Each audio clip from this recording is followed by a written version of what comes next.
1:15, so we will go ahead and call the meeting to order. Welcome to the first board visitors meeting of this academic calendar.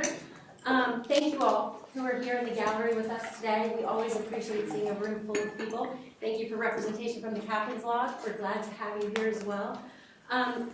Couple remarks before we get started. Please note that our committee meetings are open, so we welcome you to come to the committee meetings and not just come to the full board. We are doing things a little bit differently this year when it comes to Nate, you're right there. Thank you, ma'am. We're doing things a little differently this year when it comes to board visitors meetings. You all may have noticed if you saw our calendar that we have switched from a one-day format to a two-day format. That will allow us time for the board to be on campus for a longer period of time. It will allow us to have full committee meetings as opposed to trying to condense them all into one day plus have the full board meeting. But more importantly than that, it allows us for extra time on campus to have engagement with the faculty and with the students. Yesterday, we were afforded the opportunity to go and attend a class. We actually had 2 different windows that we could attend the class during that time. Everyone who was here on campus took advantage of that, and it was just a really delightful experience to see the students in their place and to see you all, who we know you do such tremendously amazing work, but to get to see you doing it in your space was very good for us, and we appreciate you taking the time and allowing us to do that. We will do something similar at each of the board meetings throughout the year. It may not be sitting on a class. Tony Riedel suggested to me, if Tony's here, perhaps giving tours of the labs at one of them. So we'll work pretty creatively to come up collaboratively with the Faculty Senate what you'd like us to see. Where would you like us to go and participate?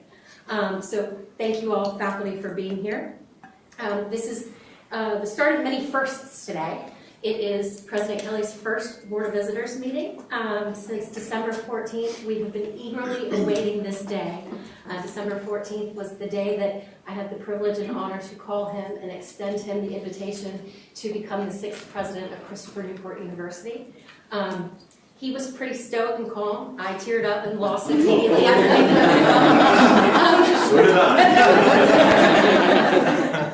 But we are blessed that you are joining us as our leader, and you all have heard me speak several times about all of President Kelly's history, his capabilities, but most importantly what I'd like to just resonate is his and his beautiful wife, First Lady Angie Kelly, their commitment to service, their commitment to culture, their commitment to leadership, and to really putting students into this world that are going to improve the place that we all live.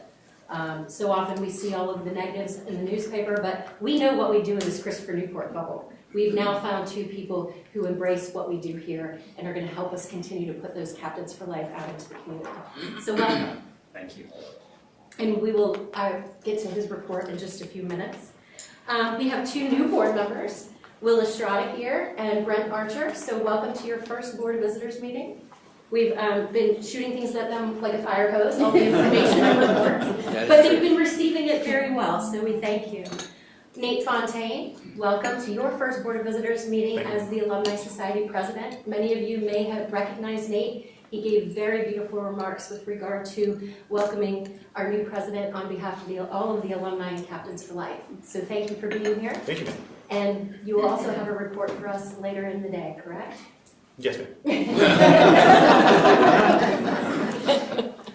Kate Bennett, we welcomed you back in June, but thank you for coming back to us. Thank you for all that you've done already on campus in this 3 weeks as the Student Government Association President.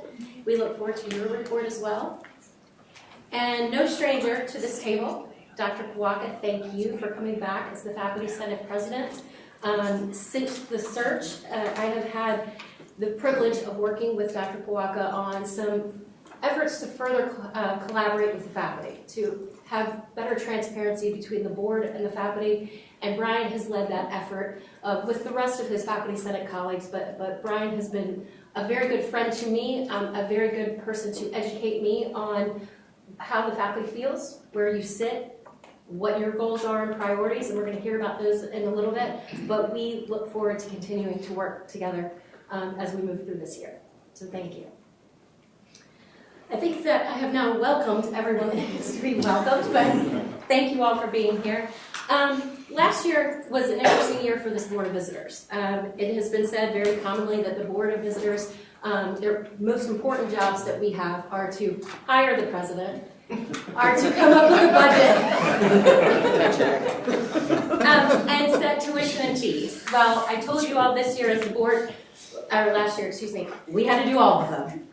Not many boards have the duty, but also the blessing of hiring their next leader. And this board did it in a manner that was very deliberate, very looking towards where we've come over the last 26 years with all that our transformative leader Paul and Rosemary had done, preserving what they had done, but there are always times to go and improve upon what you have. And so in that, we looked for President Kelly to help lead us.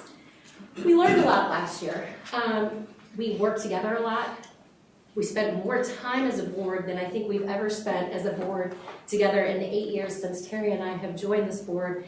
And we learned that increased transparency, increased approachability, better communication, better collaboration are going to be essential to this board's continued good work. It's going to be essential to keeping our faculty and our students happy on campus. And it's essential and critical as a pillar of shared governance, which this board decided last year was going to be one of its priorities. We had some challenges that we faced. It is no secret to anyone in this room, and those of you who just came into the finance meeting with us. We had a budget situation last year that we are just still, as of today, fully have a budget. So we had some shortfalls, and that's been across the university. And academic affairs has the biggest challenge there. But Quentin did an amazing job trying to minimize as much as we could in terms of reducing the student experience. And that was this board's pledge last year as we looked to the budget reductions that were recommended from the administration. We know we have an enrollment challenge. We know that the current landscape in higher ed is challenging as well. And those are all things that we're going to continue to deal with. But this is Christopher Newport. We deal with things, we become better, and we give a better experience to our students. So I have no fear that we will overcome these challenges, but it is going to require all of us to work together. We have new opportunities. At this point, under a new president, we have new ideas, new initiatives. With a faculty senate that is much more engaged in working with us, we are much more open to working with the faculty senate. That presents a really important opportunity for success this year. So, as we sit around this table, and you'll notice that the format is a little bit different. We normally have representatives from the President's Cabinet sit around the table, but one of President Kelly's priorities for this board was don't just show up and have the Cabinet report to you, you listen and you go home. Show up, absorb, and then you be the reporter out to the community, to the gallery. You report out of these committees. And with that, you can be our biggest ambassador and our biggest cheerleader. So today, you're not going to hear in the full board from the cabinet. You're going to hear from the committee chairs who are doing more than just reading to you a report. They're going to explain to you what the work of those committees has done in our brief time, but those committees work in between meetings as well. So the vision for this board for this year, be here, be active, participate. When you're not here, do your reading and your research. When you're not here, be our champion, be our ambassador, because we need our name out in the community. And it's no longer time to say we're the best kept secret. We need to be no secret. We need to be out and about the community. Another vision for this year, openness and transparency. And we're going to continue to build upon the connections within the campus community that we have, but need to be further developed. So as a board, those are going to be our priorities for this year. And with that, I will stop my monologue and we'll turn over to the first active agenda item, and that is approval of the minutes from the June 9th meeting. Has everyone had the opportunity to review the minutes of the meeting? Yes. Is there a motion to approve the minutes as presented? So moved. Second. All in favor of approving the minutes as presented, please indicate by saying aye. Aye. Thank you. One more item of administrative business. There's a motion to approve the minutes of the June 9th President's Annual Performance Review meeting. You all remember that immediately followed that regular board meeting. Is there a motion to approve as presented? So moved. Is there a second? please indicate approval by saying aye. Aye. Excellent. Motion approves. Thank you. The next item is the executive committee members designated. For those of you who could not join us yesterday with the executive committee meeting, the executive committee was constituted years ago. However, it has not been an active committee of the Board of Visitors. But during this year of transformation under President Kelly's leadership, we've decided as a board to really constitute that, populate that board, and meet regularly with Board of Visitors meeting schedules. So pursuant to the bylaws, Article 6, Section 2, I am appointing the following members of the board to the Executive Committee: Terry M. McKnight, Vice Rector; Chrissy T. Morton, Secretary; John R. Lawson II, Lieutenant Colonel Retired Boris G. Robinson, the Honorable Ronald L. Tillett, Lee Vreeland, Judy Ford Wasson, Larry Pope, and myself as the Rector. There's no action that needs to come to the board. It's just an appointment from the Rector to the board. And with that, President Kelly, it is your time to shine. All right, thank you, Madam Rector. And members of the Christopher Newport University Board of Visitors, good afternoon, and thank you for your continued support of the university. We're dedicated and committed to serve. And greetings and salutations remain in effect for all of our visitors who are here with us and members of our community. Thank you. Will and Brent and Nate, it's good to get underway with you, shipmates, as we start this journey together and join our colleagues in service to our university and the Commonwealth. I'm honored to address you for the first time officially as your president. I thank you for all of your support to date.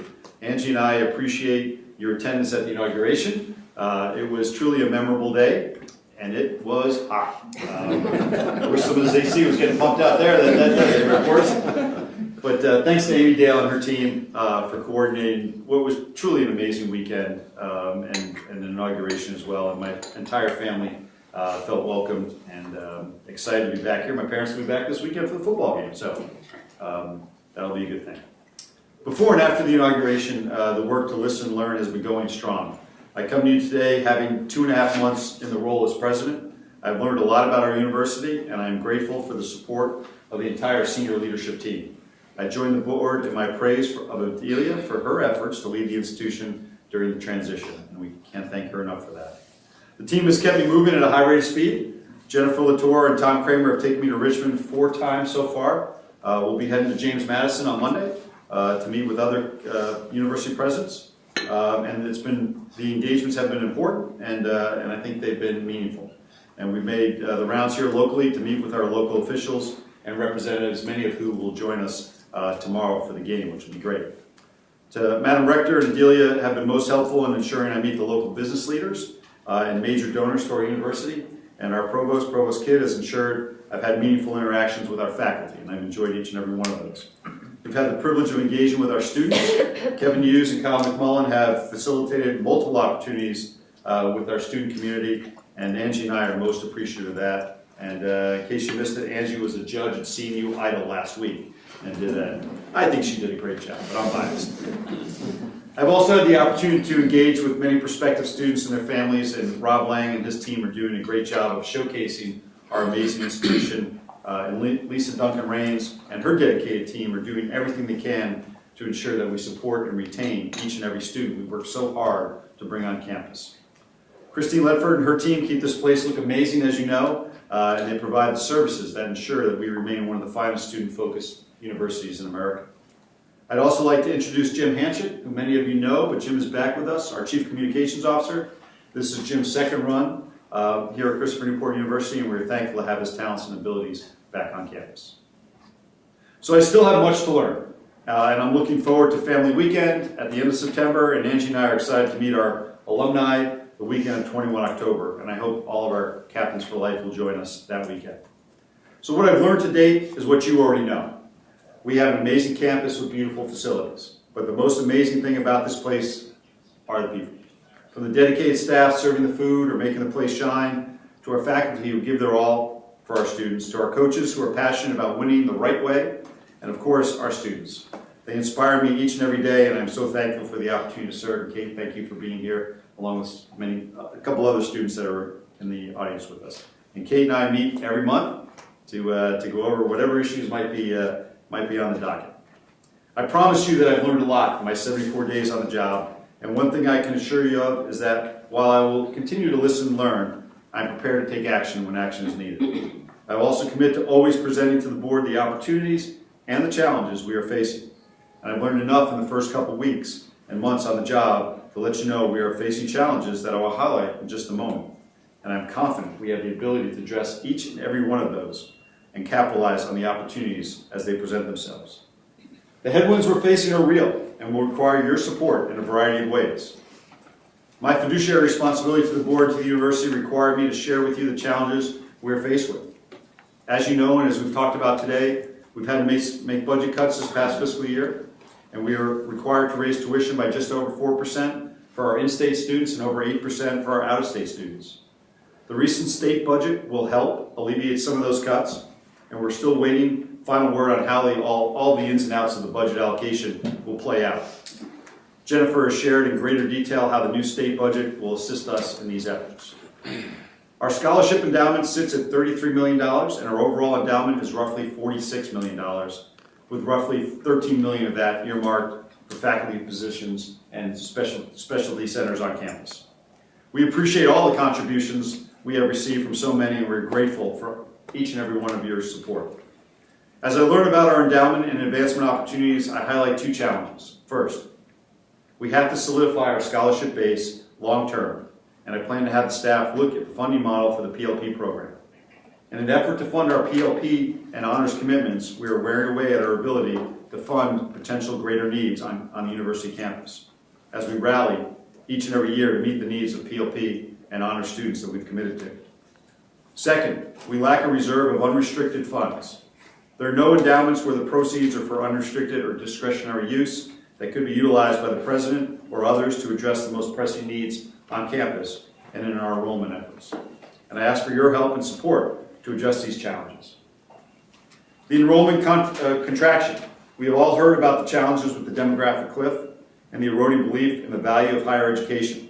These issues are real, but I would offer the bigger immediate threat to the regional public universities models is the ever-expanding growth of the PhD granting universities within the Commonwealth.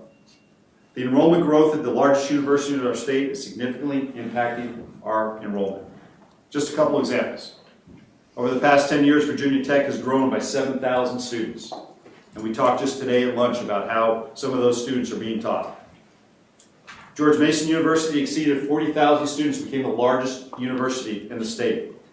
And VCU had the largest freshman class in quite some time, so much so that they had to lease a hotel to house those students. When asked by Secretary Gadara when we were up there for our 6-year plan what we were going to do to enhance our enrollment, I asked her, I pushed back a little bit. What are we going to do as a Commonwealth to address the system? This is a system issue as much as it is a CNU or Mary Washington issue. And I request the board's assistance to tell the story in Richmond. If the Commonwealth continues to fund the needs of the PhD granting institutions and does nothing to implement a system of modest controls, we will continue to be challenged to keep up with the largest institutions across the state. They have much larger endowments that allow them to fund merit scholarships and funds to invest in the arms race that is higher education. Rob Lang has spoken in committee about these challenges and the fact that we have to continue to expand our acceptance rate to over 80% to ensure we bring in a class of 1,150. So our numbers for 2023, as we sit here just at census, our freshman class was 1,163, and we transferred in 154 students for a total student population added to our campus of 1,317. The August 2023 graduate student enrollment was 93 students. So that's just over 1,400 new students on campus this fall, and each and every one of them matters to the sustainment of this university. Our athletic conference affiliation remains a challenge. We have the finest public school athletic program in the country at the Division III level. Our Learfield Cup ratings prove that out. We are competing against some of the oldest and most established universities in the land, like Johns Hopkins, MIT, the University of Chicago, Tufts, Williams, and Amherst. The ability to do this with an endowment that pales in comparison to these institutions and in a conference that is facing significant challenges is incredibly impressive and a tribute to Kyle McMullen and all of his coaches and the dedicated athletic staff and everyone who commits to our athletic programs. I appreciate Rector Carney Smith accepting my request to establish a BOV Athletics Committee to help us address the challenges and capitalize on the opportunities. In 2022, we brought in a company known as ADV. I asked the staff, what's ADV? It's ADV. That's what it is. So, to lighten the mood just a moment. So ADV was brought in to conduct a brand awareness survey for Christopher Newport University. I've shared the report with the rector, and the findings have informed much of the discussion in committee over the last 2 days. The report highlighted many positives about our university and also brought to light some areas of note. But as I talked to the staff, there really weren't any surprises in that report. Brand recognition and awareness of what is great about our university is clearly an area of concerted effort. We're fortunate to have Jim back with us and many others on board to direct our marketing and communication efforts, and I'm confident we are headed in the right direction. We talked yesterday about the SCOTUS decision on college admissions. Rob and Maureen have addressed this more fully in committee, and please know we will continue to utilize the holistic approach to admissions that we have been using, and that is required by the SCOTUS decision. Our mission here is to provide access and opportunity to all potential students. The Title IX Committee report, I received the report on the 31st of July. I reviewed and shared with select members of our cabinet. The report was full, fair, professional, and compassionate. And I thank Dr. Holland and the committee for their work. In the coming days, I'll be naming a team to act on the recommendations from the report. And on Tuesday, I named Katie Walbrook as the acting Title IX coordinator. Hopefully, you've all had the chance to review the ProPublica WHRO story regarding the location of Christopher Newport University on Shoe Lane. This is not a new story. In fact, I walked through the library today, and on the ground floor there, you can kind of go through the history of Christopher Newport University. The second picture, slide, piece of information was basically the ProPublica story. So we've been telling it for quite some time. And it's a story that we'll continue to research and explore as we seek to provide a transparent telling of our history, our full history. Working with Regina and Lee on our President's Council on Diversity, Equity, and Inclusion, I believe we have an opportunity to build on this story, to tell a fuller and richer history of ourselves. Our faculty have conducted research in this area, and we will be formulating a plan to engage not only with our community here, but with the city at a much deeper level. Regina has shared with me and others how Center College in her hometown, back in Kentucky, dealt with a very similar opportunity, and we can share some of those articles if the board so desires. All right, let's talk about some opportunities. We will formally break ground later today on our new science building. The construction of the Integrated Science Center Phase 3 will take about 24 months. And Christine said as long as there's no snow, wind, rain, right, tornadoes, pestilence, famine, a pandemic. I just had to throw that one in there, Christine. And it'll be home for students and faculty conducting research and advancing knowledge in many areas. It'll offer technologically advanced state-of-the-art teaching and research labs, classrooms, makerspaces, robotics, study areas, a biomechanics lab, and even an unmanned aircraft system lab. No other building on any other Virginia University campus will be as new and as advanced. I am grateful to our elected leaders, donors, and supporters who have made this possible, and I'm thankful for the extraordinary leadership and skill of our university faculty and staff who have brought us to this moment, as shovels will go on the ground today. And I ask the board to help us consider appropriate naming opportunities for the building itself and the labs. From an educational perspective, to meet the increased demand for teachers in Virginia in response to requests from SHEV to propose new education programs, we have worked out a proposal to create a Bachelor of Arts in Education degree with a focus initially on elementary education. Christopher Newport University has offered a Master's of Arts in Education degree since 2005, but recently we became the only public university in Virginia not to offer any education programs at the undergraduate level. In light of this, and with great need for teachers throughout the Commonwealth, we're stepping up to help fill an important need. And I think we're going to be talking about that in just a little bit. Also with regards to nursing, we have been in discussion with Riverside Health System for several months about the possibility of reintroducing a nursing program at CNU, in part to meet the need in our community, because the cost of building a nursing program from the ground up would be tremendous, and because Riverside has a school of health right down the road. We are working on an innovative 3+2 program where a student would graduate in 4 years with a BS in biology from CNU, and in 1 more year, graduate with a BSN from Riverside School of Health. We anticipate this program starting in 2025, and it will also assist in our enrollment efforts. A new professorship to support research and the study of U.S. national security has been established at Christopher Newport by local entrepreneurs Jim and Cynthia Crawford. The inaugural holder of the Crawford Professorship is Dr. Nathan Bush, Distinguished Professor of Political Science, co-director of Christopher Newport's Center for American Studies, and director of the minor in U.S. National Security Studies. With regards to the rankings, Christopher Newport University is among the nation's top institutions for undergraduate studies according to Princeton Review. The Education Service selected Christopher Newport as one of the best 389 colleges in the 2024 edition of its annual college guide. Only about 14% of America's 2,700 four-year colleges are profiled in the book.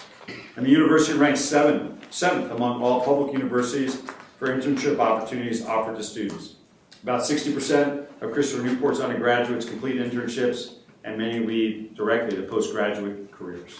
In our conversations with the governor back in August, that was an area of focus for him, and he asked us to continue to partner in those areas. Christopher Newport has been awarded a 4-star rating by Money Magazine in its Best Colleges in America 2023 survey. Money selected CNU as one of the country's top performing schools based on an analysis of factors that include graduation rate, net price of a degree, debt incurred, ability to repay the debt, student-to-faculty ratio, standardized test scores, and alumni earnings. Christopher Newport continues to be among the top schools in the country when it comes to preparing the next generation of teachers to be the very best at teaching children to read. According to a newly released report from the National Council on Teacher Quality, the Master of Arts in Teaching program at CNU is one of the only 48 graduate teaching programs in the nation to earn an A+ and be designated as exemplary for the way it educates graduate students to effectively use scientifically based literacy instruction methods to help students achieve success. So just another place where we excel. Christopher Newport's excellence in teaching and student success has been recognized by the university's accreditor as well. SAC-COC has awards accreditation, I guess you earn accreditation every 10 years. But at midpoint, university is required to submit a 5-year interim report, which CNU submitted in March. Christopher Newport received the exciting news that not only did we meet SAC-COC's strong accreditation standards at the midpoint, but accreditation has been awarded without the need for additional follow-up reporting, which is truly great news for all of us. Finally, we're underway with the Strategic Compass. It's our vision for going forward. If we gathered in the same room back in 2019, I don't think at that point in time any of us would have thought that a pandemic would have impacted higher education in our nation and literally the world. And later that year, we had the racial awakening in June of 2020 that shook the nation as well. And we're dealing with inflation. We're dealing with budgetary stress. All of those types of things require us to have a track line going forward. And Bob Colvin will be leading our Strategic Compass efforts as we work on the plan to lead this institution forward into 2030 and beyond. And I appreciate everybody's support, and Madam Rector, we will be reporting out to the board on a regular basis on our success there. Let me just finish with some comments that Secretary Guidera shared with us when we provided our 6-year plan to the OP6. At the end of it, we were the second university to go. VMI went first, CNU went second. VMI went in the morning, we were in the afternoon. And at the end, and it was a fun time in that 1970s Russian-style building. She paused and she said, "I think it's fitting that we have VMI and Christopher Newport University here on this day. Your values of both institutions are so closely aligned with what we think we should be as a Commonwealth." And then I think she said something to the effect of, there's no issues or challenges there, or whatever, but she was very appreciative of what you have done to get this university to this point, and where we are pointed going forward. And she just wanted to reiterate that. And as a 36-year military officer, to be put in the same group as VMI with regards to our core values, our ethics, and the way we approach the business, right? The important business of educating the future leaders of this state and the future leaders of this nation. I took that away as that was high praise from the Secretary, and I just wanted to make sure, Madam Rector, that I share that with you in public forum. And I just want to finish by saying I am so thankful to be your president and have the opportunity to serve side by side with my wife Angie as we lead this amazing university forward. And as always, go Cowcats. Thank you, ma'am. Thank you, Mr. President. The next item on the agenda is the Executive Committee report. I, as the Rector, serve as the chair of the Executive Committee. So for our first meeting that we've had in years, we had a robust agenda, as you would suspect, so we do have 2 resolutions coming out of Executive Committee. The first item on our agenda yesterday was to review the bylaws. Those are in section 6 of board docs for those of you who are following along. Most of the edits to the bylaws that are in the motion today were just cleanup. There were some certain references to old statutory sections that we're not removing what's substantive, but we're just correcting and updating them, cross-reference back to the Commonwealth of Virginia statutes. Another minor was that the previous version of the bylaws did not call it the Student Government Association. So we've updated to just come forward to where we are. The most significant change that is in those bylaws is the addition of the Athletics Committee. The Athletics Committee is not currently a standing committee of the Board of Visitors. President Kelly addressed that. I'll give a little bit more in my Athletics Committee report that I'll report on a little bit later today about the reasons for adding that committee. But in order to add the committee, we do need a bylaws change. In order to amend the bylaws, they need 2 readings. So today's reading is going to constitute the first, November's will constitute the second, and then that committee will formally exist. So I thanked my colleagues for showing up to a committee that doesn't really exist today, but they were all there, bright-eyed and ready to go. So we'll talk about that a little later. The second matter with regard to bylaws, we did not actually do an amendment to the bylaws, but intend to, and that is to add a faculty representative to the Board of Visitors. The Commonwealth of Virginia tells us who is appointed to the Board of Visitors, what that mechanism is, and it also tells us who we can allow to sit at the table with the Board of Visitors. The Commonwealth allows us to appoint a non-voting member from the Student Government Association as a representative to the Board of Visitors.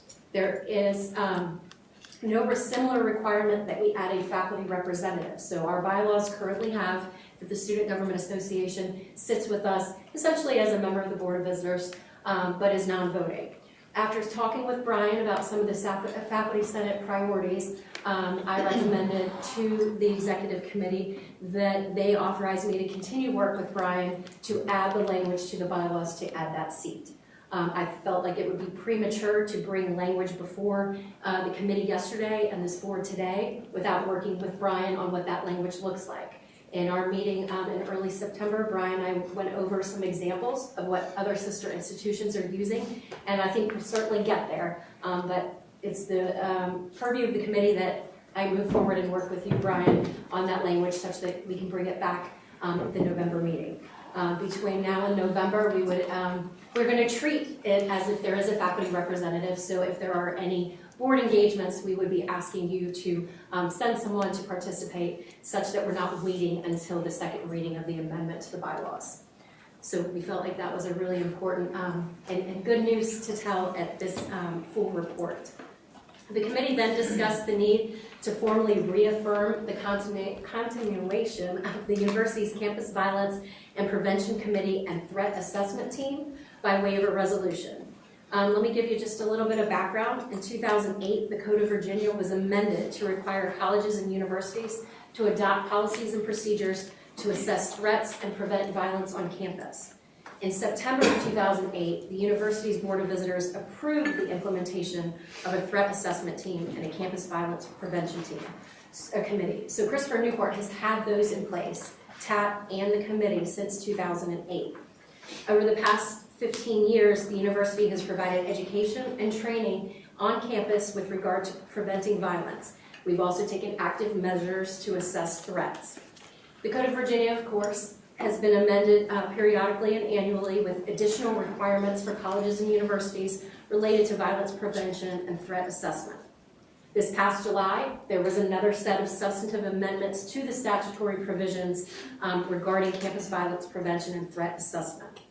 The changes include identifying the specific composition of threat assessment teams, in other words, who sits on them, how does it operate, outlining the notification and training requirements, and requiring access to criminal history and mental health records. You all may be asking yourselves, why is this a Board of Visitors matter? Why isn't this handled internally among the administration, the faculty? And that is because by statute, the Board of Visitors must ensure that this committee and this threat assessment team exists and is in compliance with the statute.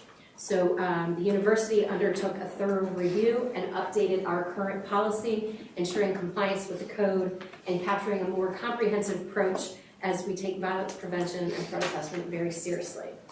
So what we have outlined in Resolution 1 is changes to and continuation of Campus Violence Prevention Committee and the University Threat Assessment Team. This resolution was approved in committee yesterday, and it comes before the board for formal approval. Because this is a resolution out of committee, I don't need a second, but is there a motion to approve Resolution number 1 as presented? Second. Hey, I move. okay. But we have 2 extra seconds now. You can use those later. We'll use those for the next one. All in favor of approving Resolution 1 as presented, please indicate by saying aye. Aye. Thank you. Resolution 1 passes as presented. The second resolution that was discussed in this committee deals with admissions, admissions policies, procedures, and processes. You heard the president talk about the recent SCOTUS opinion. We had a discussion about that. Our university council ensured that we are in compliance with the decision. It's important to note that as the rector, I got a memo from the Secretary of Education's office saying you need to meet with your board and ensure compliance with the SCOTUS decision. I wrote back and said, I can assure you that our policies already comply, but that we will be discussing this at our first board meeting. So I assured our 2 new appointees that we are in compliance with the governor that just appointed them to these seats. In talking with the executive committee, while admissions falls under the Board of Visitors, this is really a day-to-day operation, and it really needs to come under the purview and direction of the university's president. So while he will consistently, with the help of University Council, report back to this board about our admissions compliance, the day-to-day delegation really needs to be the responsibility of the president. So Resolution 4, and I apologize that they're out of order, but this one was posted to the public docket after 2 and 3. So Resolution 4, delegation of responsibility for admissions, its policies, process, and practices, came before the committee yesterday. That discussion was held partially in closed session, and that is just because it was consultation with our legal counsel. However, the resolution was approved in open session of the committee. So it comes before this board out of committee. I don't need a second, and we have 2 extras. So is there a motion to approve as presented? So moved. Thank you. All in favor of approving Resolution 4 as presented, please indicate by saying aye. Aye. Thank you. Resolution 4 passes. And that concludes the report of the Executive Committee. And since you're not tired of hearing me talk yet, let's move on to the Finance Committee. I do not chair the Finance Committee. However, Ron Tillett, who does chair, had to be out of town today, so I sat in as chair. All of our committees for this initial meeting reviewed the charge of each committee because it's important that annually we just remind ourselves of what each of these committees is supposed to be doing. So the first thing we did was review that charge. And then as usual, and I would encourage you to please come to Finance and Facilities, our VP for Administration and Auxiliary Services, Christine Ledford, provided a capital projects update and our latest SWAM report. We then received a legislative update from Jennifer Latour and Tom Kramer. You heard a lot about that in the President's report. And the General Assembly has finally agreed upon budget amendments earlier this month, and the Governor did sign that bill yesterday. The budget amendments included additional operating support, financial aid, maintenance reserve, an additional 2% salary increase in December 2023, and approval for detailed planning for the replacement of our plant operations building. You all may remember, if you were here back in April, the Board of Visitors did, after a lot of careful thought and consultation with the administration, approve a tuition increase. That resolution did contain the caveat that if there were additional funds to be coming forward from the Commonwealth to the university, that in consultation with the rector, the president, and the CFO, we would reevaluate whether we could do something to reduce those tuition increases. While we are getting additional funding from the state, as you all know, we have some significant budget shortfalls. So that additional funding is going to go to support our captains that are on this campus, but we just, at this point, are not in a position to roll back any of those tuition increases. We have no reason to believe any of other sister institutions who have also similarly increased tuition are rolling back anything that they did back in April as well. Switching gears to the 2024 General Assembly session, we received an update on the budget requests. We have several operating and 2 capital budget requests that have been put forth for this coming General Assembly session, and those have been transmitted to the governor and or the Secretary of Education as appropriate at this point. The operating requests fall into one of 3 buckets: system-wide items like financial aid and Virginia Military Survivors and Dependents Education tuition and fee waiver program, expanding existing programs, and support student and administrative services. Next steps here are that we will be submitting our operating budget request at the end of September for possible inclusion in the governor's introduced biennial budget that will be announced December 30th and hopefully approved sooner than it was this year. Jennifer continued with the budget and finance portion of our agenda, reviewing the final statement of revenues and expenditures for the fiscal year ended June 30, 2023. We also, as usual, go over an annual debt service report. We reviewed the fiscal year 2024 internal budget reductions that we previously discussed at the June meeting where we approved the budget. And then lastly, we reviewed the 2023 6-year plan that President Kelly described. Each public higher education institution must submit a plan. This item will be back before this board in November for final approval. Then it will get submitted finally to the Commonwealth. You all will remember from committee earlier today, it's been submitted. The Commonwealth will provide comments back, and then we will submit it back to the Commonwealth. Part of this exercise does include tuition and fees rates for fiscal year 25 and fiscal year 26, assuming no additional state support other than for the 2% salary increases. Our plan included a 5% tuition increases each year, or a 3.3% blended, including comprehensive fee and room and board rates. The biggest takeaway from all of that with regard to the 6-year plan is that, and Jennifer likes to remind us of this regularly, what is proposed as far as tuition increases assumes no additional state funding. So there will be state funding, we hope, and then we will then refine what those tuition increases may look like. But we have to assume worst case scenario for the 6-year plan.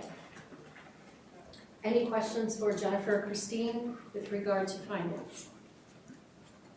Okay, there are no resolutions coming out of finance, so we will go ahead and move on to operations, audit, and risk. Christy?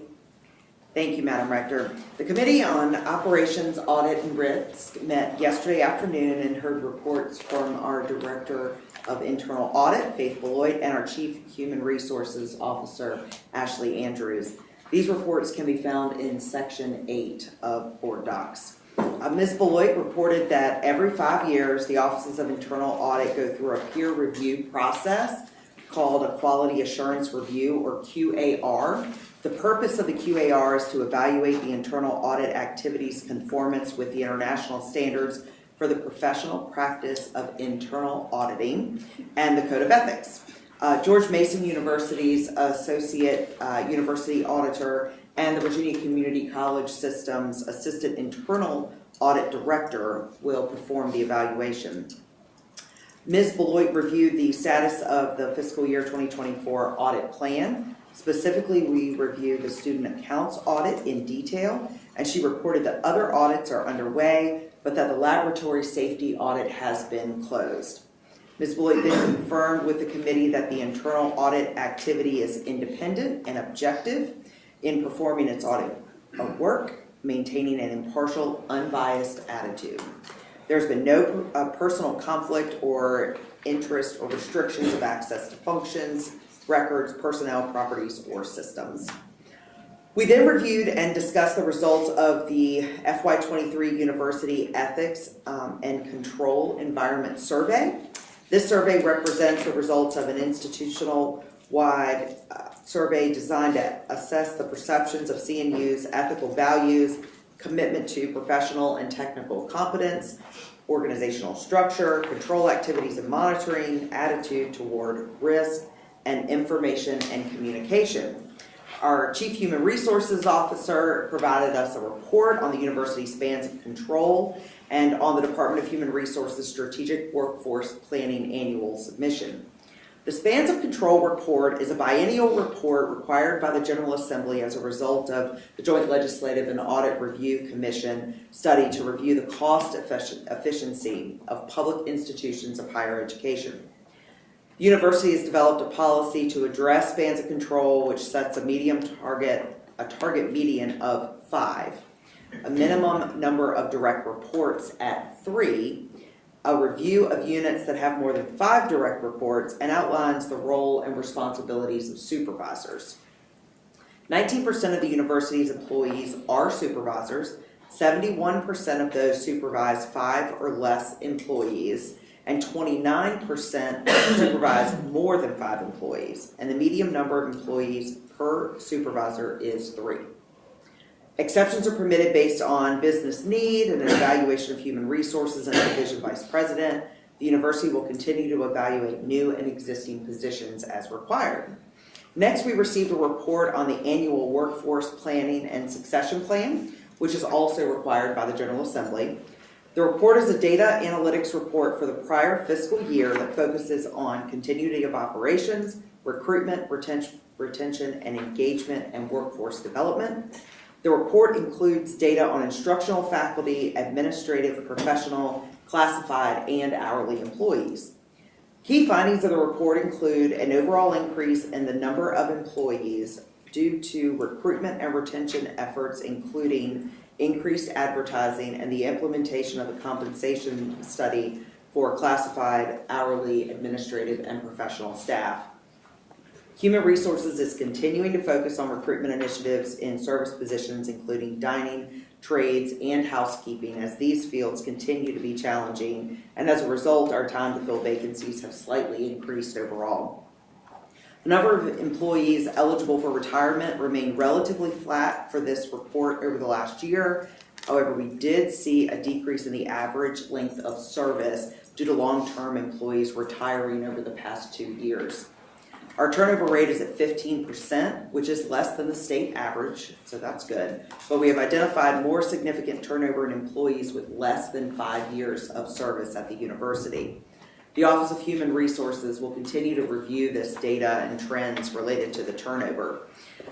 Finally, the university is also continuing to focus on additional cross-training, professional development opportunities, and recruiting and retraining and retaining, a diverse workforce as part of the overall action plan.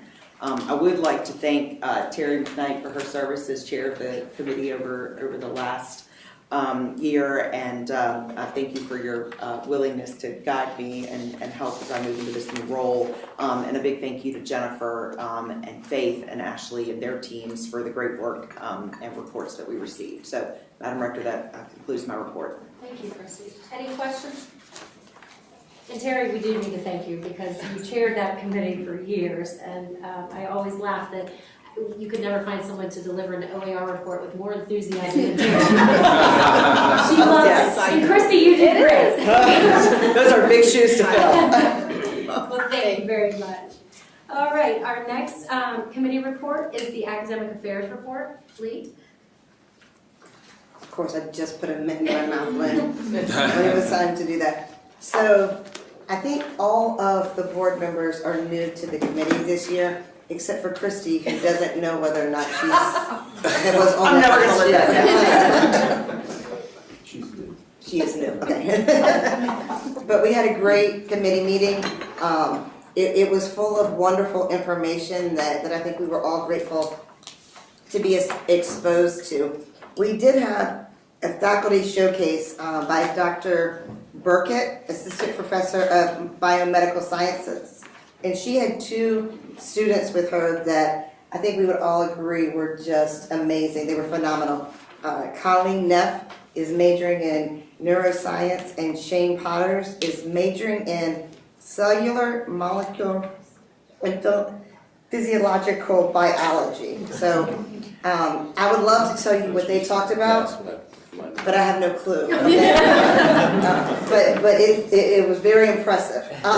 So at this time, I'm going to turn it over to Provost Kidd and ask him if he would like to go over the rest of the things that we discussed today. Thank you.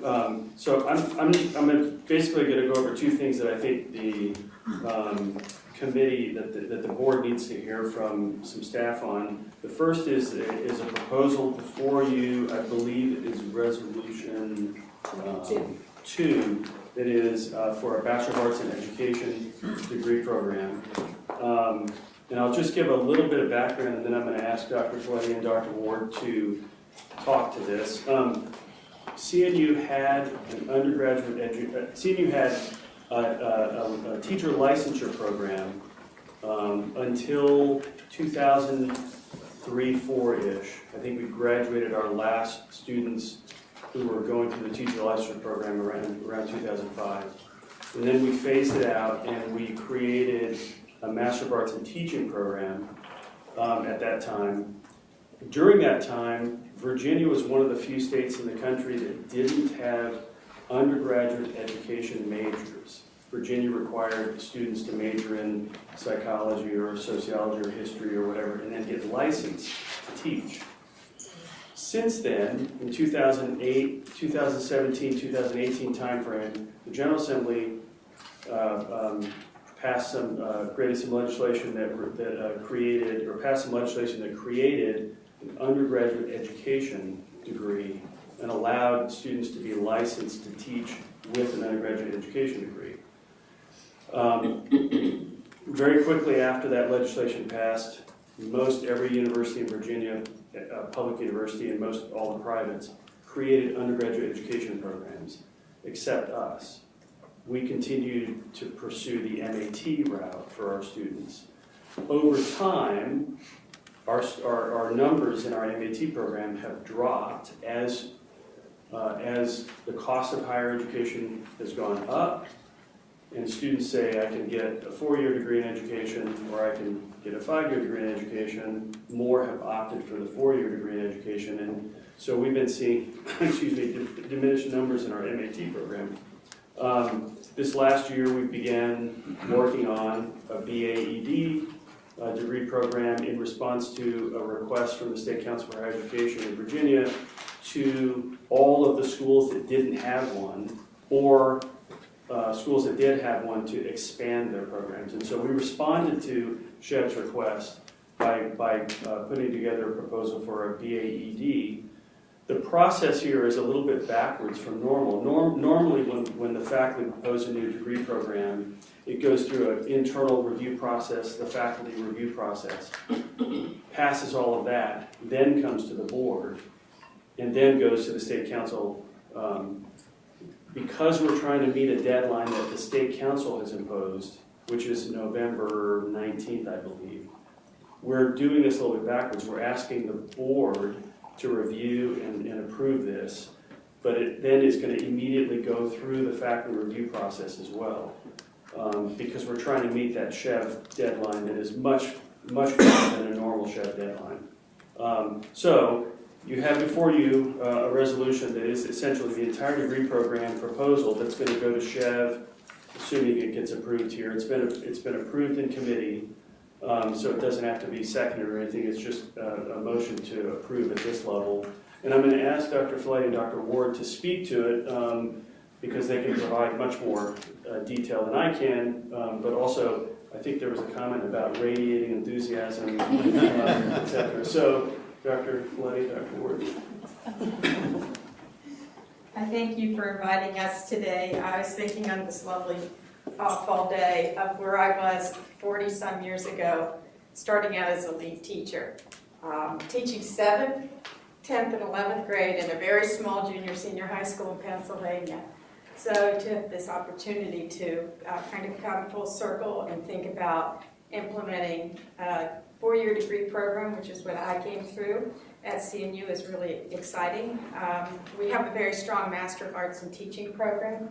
Elementary education is one of our largest cohorts of licensure students, and they are remarkably gifted and passionate about what they do. And we just really feel that we can replicate that as a 4-year program. Many of our students are eager to get back out into the classrooms, and so it made sense to us, and I'm thankful that the administration is supporting this venture at this time. I'm happy to answer questions about the proposals that you have before you. We do anticipate that the MAP program will continue strong, and that we will just be able to provide the Commonwealth in this region with many, many more qualified teachers in the classrooms with this proposal. Absolutely. As a former elementary school teacher, I've taught 2nd and 3rd grade right here in our own community. This proposal is definitely near and dear to my heart.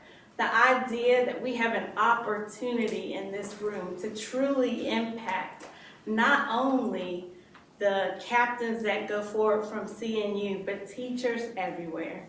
Because whenever you have a good teacher as a student, you have the opportunity for greatness ahead of you. As we look at research, we can clearly see the impact of having a negative teacher and how that could definitely set a student backwards. So the idea that we have this opportunity today to put forward this proposal, we are thrilled about it. There's that radiation again. I think it's wonderful, and I'm very excited that we're moving forward with this, so, thank you. Any questions? Okay, thank you. And just one note of import is that it is approved beginning in the fall semester of 2024. So it's not a long lead time. Right, the state council has basically put it's very seldom that, in fact, this is the first time I've ever known the state council to hyper process degree programs. So, and I think it speaks to the need, really, so. Just, where's Larry? He's gone. He's in London? I should have known that he was missing. If I had to ask where he was, then I should have known. But he made the comment in committee that that you guys are really aligning, give credit to the university and to you for aligning the needs of society by making sure that you're bringing on this new degree program. So we were very impressed with everything that we heard in the committee meeting today. We did approve it in committee, so I think we need a second. No, you do not. Okay, It's I coming don't. out of committee, so we don't need a second. a second. No, just a Yes, so motion. Resolution 2 is before you, new degree program, the Bachelor of Arts degree in Education. It is approved coming out of committee, so I don't need a second, but if you would indicate your approval of Resolution 2 as presented by saying aye. Aye. Thank you, Resolution 2 carries. Anything else from the committee? We have one more thing, the appointment of the instructional faculty. Right, so this is a report to the board between the last board meeting and the current board meeting. 2 new faculty have been appointed. Michael Levine, Assistant Professor of Performing Arts, and Hannah Norman Cruzy, Postdoctoral Fellow in Leadership and American Studies. It's just a report to the board. Very good. And no board action is necessary, but I would encourage you, if you haven't taken a look at it, please look at the appointments to instructional faculty. It gives a description of the rank, their department, and very impressive degrees. So please take a look at that. I was going to ask, the president mentioned the interim report. I was going to ask Associate Provost Lyons to just talk about the 5th year interim report a little bit and sort of thinking ahead. All right, so this is our 5th year report, but we have a short break and then we immediately have to start thinking about accreditation review again, which is obviously important to a university. So, Jason? Hi, thank you. Yes, we have Obviously, always a lot to do with our accreditation. Our next 10-year, to give you some background, our next 10-year decennial review will occur fall 2026 is when we will submit it. So what we just completed this past spring in March, we actually submitted our 5th year interim report, which is the halfway point. Right? So we had a committee of about 15 people, many of them are in this room.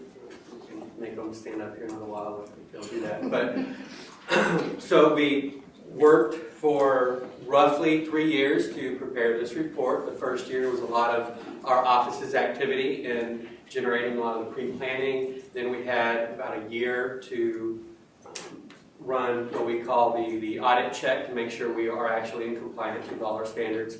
And then we spent a year actually forming the narratives for the report itself. Every year when the 5th years are submitted, there's a cohort of roughly 40 institutions that submit their reports.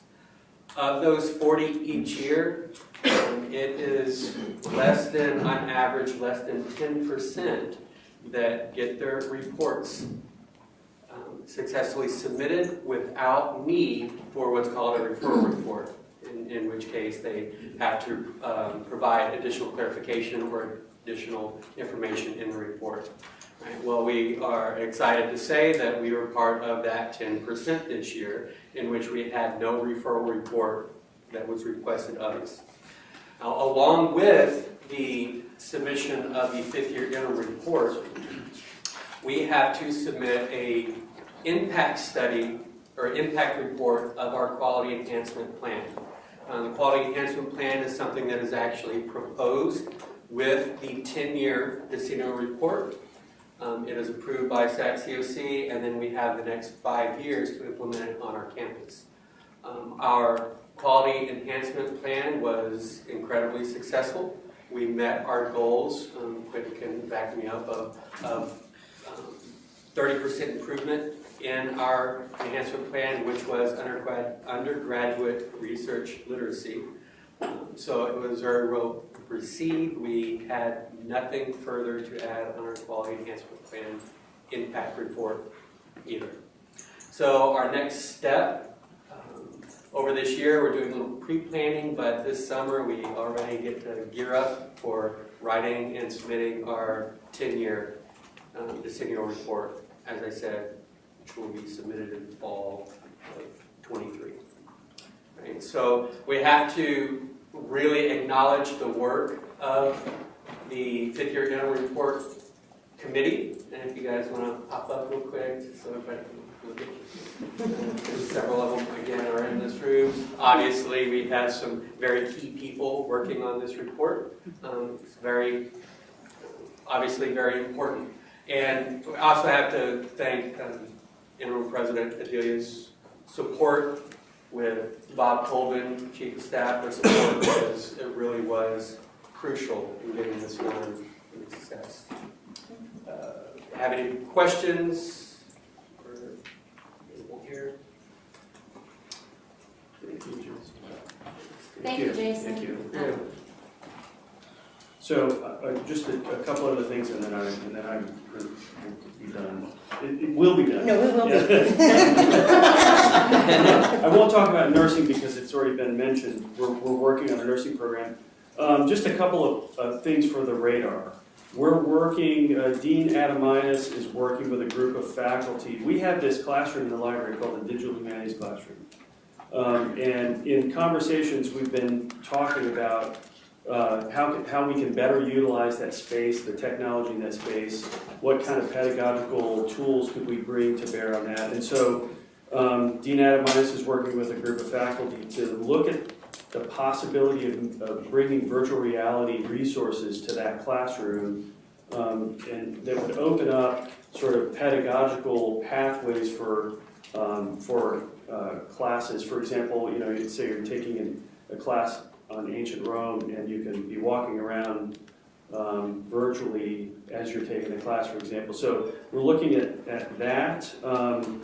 CNU is partnering with the Collaborative on Academic Careers in Higher Education, COACH, which is at the Harvard Graduate School, to learn more about our faculty and the faculty experience at CNU. This is thanks to a grant that Dean Guajardo and a couple of her colleagues got. The survey is designed to capture faculty members' experiences in the workplace regarding teaching, service, research, tenure, promotion, basically the life of a faculty member, as well as departmental engagement, collegiality, and issues like that. We'll administer the survey in February 2024, and we look forward to faculty participating across campus. Obviously, the results of that will be shared with the board as it's appropriate and as the project allows for it.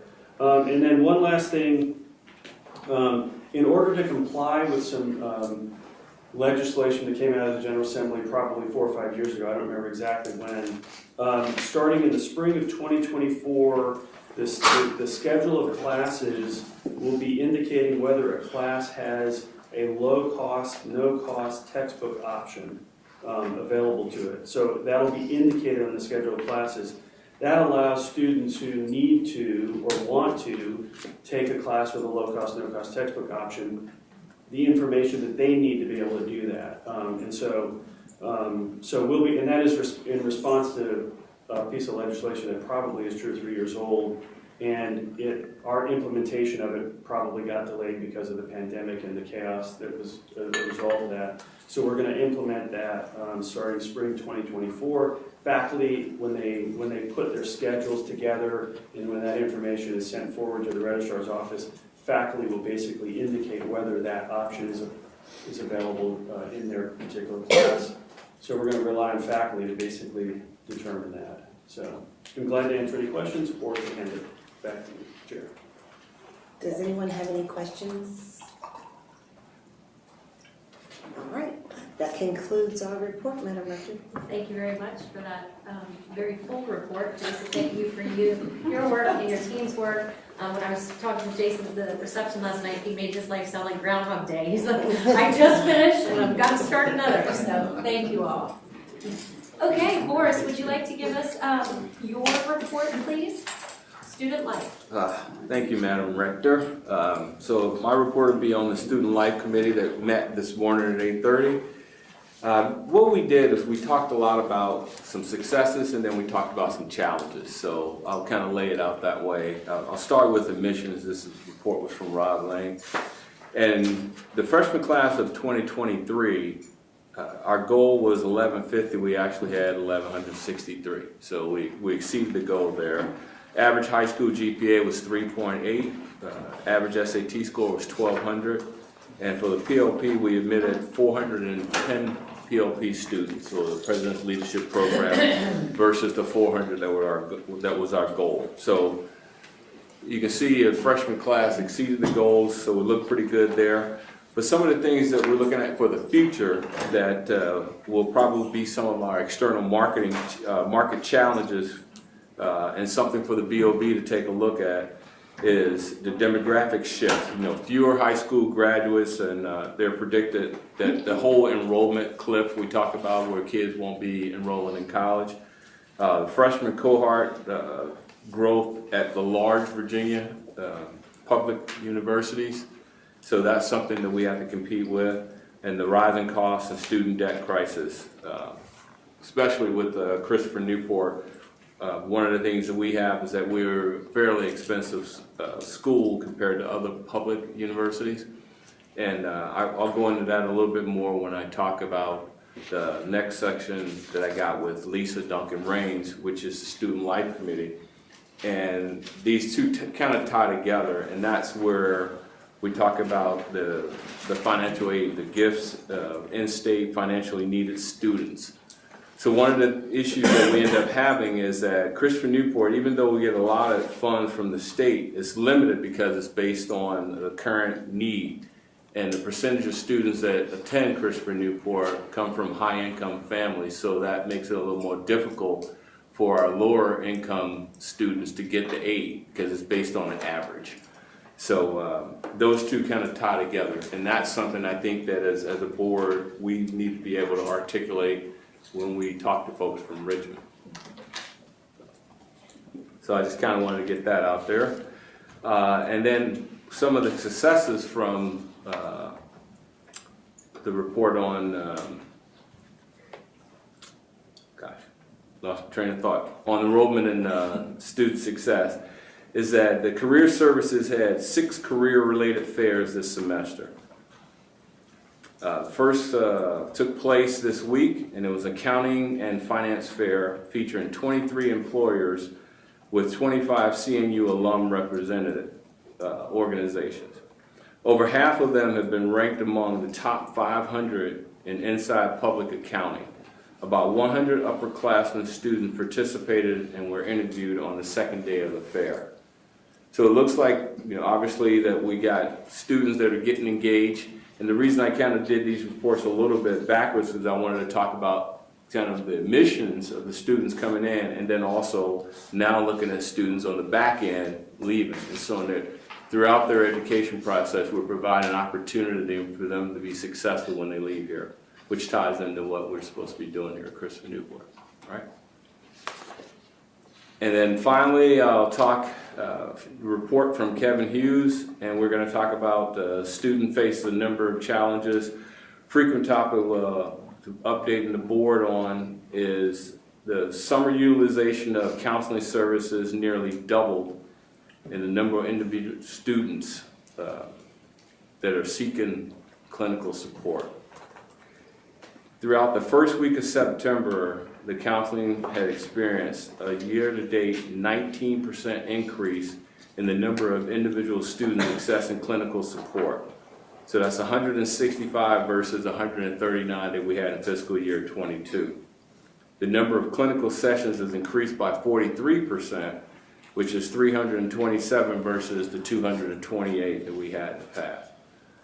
And so when they look at the highlights from that, what they're saying is the freshmen are experiencing, that 30% are experiencing homesickness. And that's a normal thing. I think most people realize that the kids are coming away to go to school and they think they want to get away from their parents until like week 2, right? Week 2 is when they start to realize how much they miss being home. I just remember this from when our kids went to school. Every time we went there with the parents meeting, they would say, when your kid calls you and tell you they want to come home, you make them stay, right?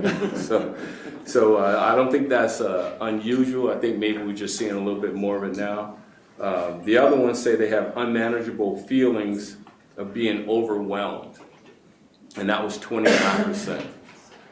And then the final one was they're having difficulty getting connected with other students, and that was about 30%. So I think most of these things are normal, but I think at the same time, we're starting to see a little bit more of it, maybe post-pandemic. A lot of the kids were disconnected, in high school, and that seems to be playing out. But those are some of the challenges that we're seeing, and I wanted to keep this short. And then finally, we do have a resolution. And everything that could be found in section 10, I'm sorry I didn't tell you that ahead of time. Rookie mistake. So the resolution 3 is a resolution on human trafficking awareness and prevention training. This was approved in our committee, so it doesn't need a second. Thank you, Mr. Chairman. You have before you Resolution 3, Human Trafficking Awareness and Prevention Training. It is a resolution for the board to adopt and endorse the Human Trafficking Awareness and Prevention Training for Students policy that was attached to the resolution. And we are designating the president to ensure that that policy is followed and then to give routine reports back to the board. So I do not need a second. It's a motion coming out of committee. Is there, please indicate your approval of Resolution 3 by saying aye. Aye. Thank you. Anything else from committee, Mr. Chairman? That's it. Well, thank you very much. Our last quasi-committee report, seeing as I told you that it's not really a committee just yet, the Athletics Committee report.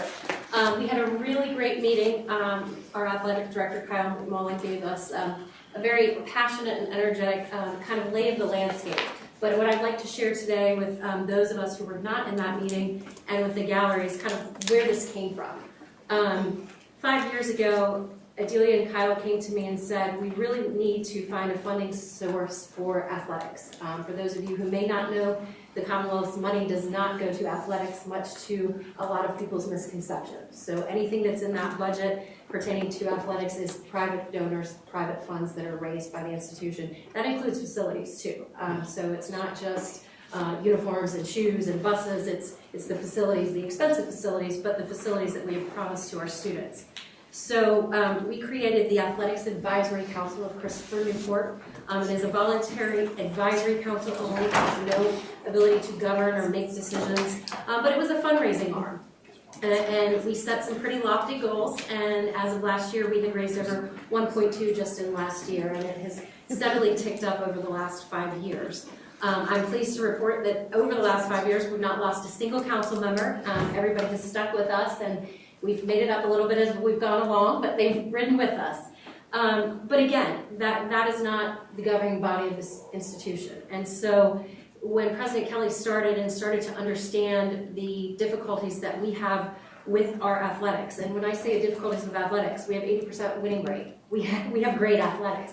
But the problem is it's becoming increasingly difficult to find competitors because Division III athletics, as Kyle will describe, is the majority of those schools don't actually want to be competitive. They don't want to play schools that could potentially be better than them. And so we've done some conference shifts, we've done some things to try to continue to provide and deliver on the promise. At our Athletics Advisory Council meeting that we just had a few weeks ago, I said, you know, we make a promise to our student athletes, and that the promise is you come here and you get the best education you can get with the best faculty that you can have and learn from and work with.